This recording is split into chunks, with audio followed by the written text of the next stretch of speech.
Hello, bonjour. Aujourd'hui, on va parler de Naya Rivera. Donc, on va parler de son décès. Il y a eu un rapport d'autopsie, un complément au rapport d'autopsie qui a été publié. Si vous ne connaissez pas qui c'est, ce qui m'étonnerait, parce qu'on en a beaucoup parlé ces derniers mois, Naya Rivera est une ancienne actrice de Glee, de la série Glee. Elle s'est noyée il y a quelques mois, alors qu'elle nageait dans un lac en Californie avec son fils.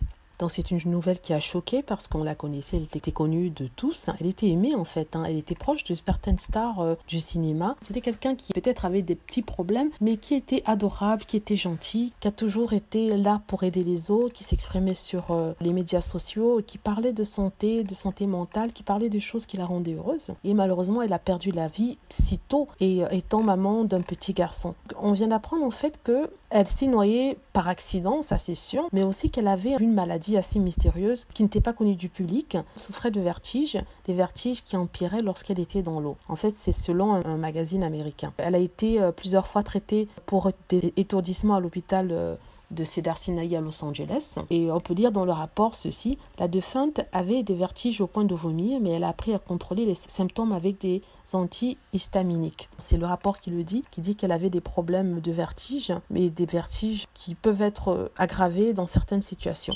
certaines conditions.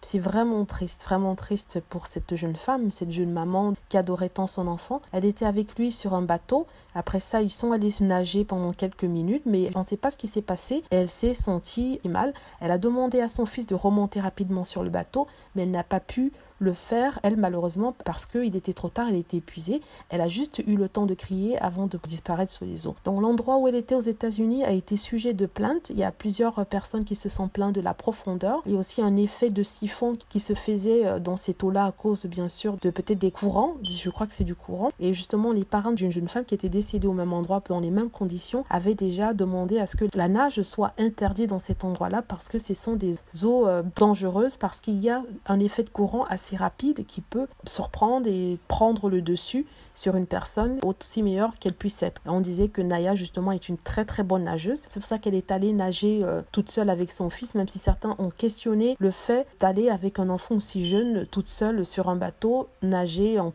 plein lac. C'est vraiment triste. Le pire dans tout ça, c'est de voir l'image de sa maman pleurer à l'endroit où elle est décédée. C'était l'une des pires images. Je n'ai même pas voulu montrer ici parce que c'était trop. Voilà, c'est pour les fans de Glee et pour Naya Rivera. Je voulais donner des nouvelles par rapport à cela. Voilà, merci beaucoup d'avoir suivi. Au revoir.